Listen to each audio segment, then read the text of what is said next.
Coming to you from Orange County, California, this is the JuggLife podcast with Max Ada and Chad Wesley Smith.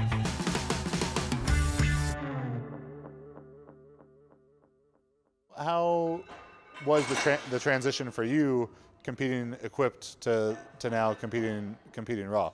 So the transition for me was pretty much an easy one, where no one was competing in double ply anymore. You know, I think I did my last equipped meet was one of the backyard meets of the century or whatever they were called with Mark up in Sacramento, and there was nobody else there. And you know, so you won.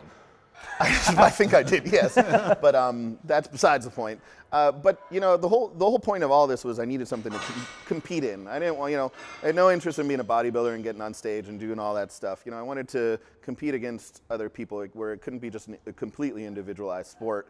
So I figured, like, well, if everybody else is going raw, then I might as well. I kind of have to go raw too. Yeah. So that was kind of how I just transitioned into it. It was just like, there's nobody else here doing this stuff anymore. And at that time, I had left the gym that I started with, so it was pretty much just me and a bunch of raw lifters and a bunch of new raw lifters. So no one knew how to help me put a suit on, a shirt on, and you know, I'm squatting 900 pounds, benching over 6. I have no spotter, I have nobody to hand off to me. So it's kind of one of those things where it was, you know, a necessity that it was time to kind of move on to something else, but also because there's just no competition anymore as far as just actual people being there. And there wasn't a lot of people to lift with, which is, you know, part of the powerlifting that I did enjoy a lot of is having kind of a team with you. But it's a necessity, especially when you're in equipment. So that was kind of the transition for me. And you're absolutely right, man. It is, it's so different. Thinking back to the first meets, to like APF seniors and everything, to, you know, the big meets that we have now, it is completely the opposite. You know, maybe you would have one person raw back then, and now I think I've run, for the past 2 years, I think I've run about 6 or 7 meets, and I can count on one hand the people that were equipped. Yeah, and I think it's not just really not just a shift in the way that people are competing, but it's like the style and the culture of everything. Yeah. So last week on the Beers with Chad episode, I did a Mount Rushmore powerlifting. I identified these different eras and talked about multi-ply powerlifting era, a late 90s to 2010-ish, and then the modern era, raw lifting from 2010 to now.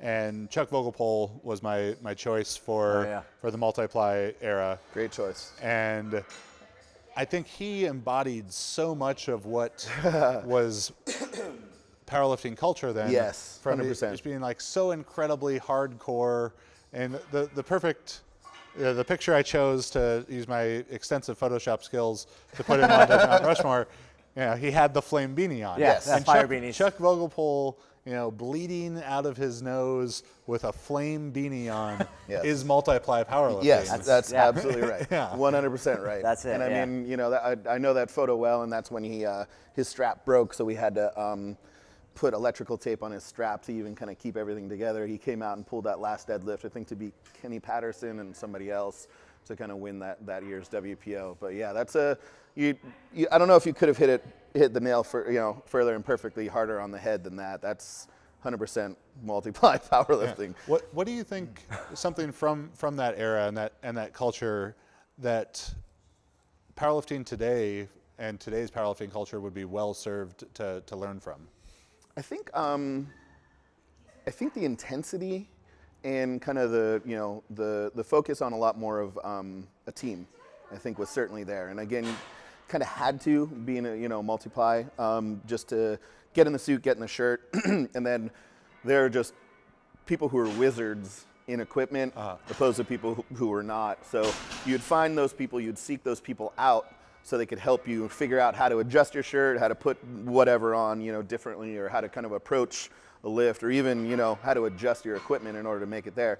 So I think there was an attention to detail and intensity, because when you're lifting something, you know, when you put a suit on and you're lifting something that's going to be close to 50 to 70% over what you can do raw, you kind of got to turn things up a little bit. You know, it's no longer a like, hey, I'm going to do, you know, a set of 5 here at 75%. That's cool.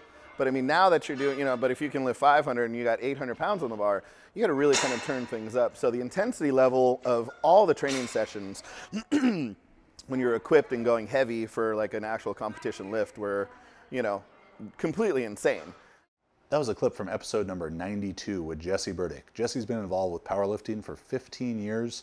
As a lifter, a coach, a gym owner, and a meet director, he's seen the sport go through a lot of changes from the era of multi-ply dominance to today's current raw era. And he's got just a lot of great insights to that and a lot of funny stories to go with it. Today's episode of the Jug Life was brought to you by Dollar Shave Club. Visit dollarshaveclub.com/JugLife to support the show. If you want to subscribe to the podcast, you can find all the episodes on YouTube, iTunes, Spotify, Stitcher, iHeartRadio, and thejugglife.com. You can find the full episode with Jesse through the link right here or in our episode information. If you're interested in online coaching, check out juggernautcoaching.com through the link right here or in our episode information.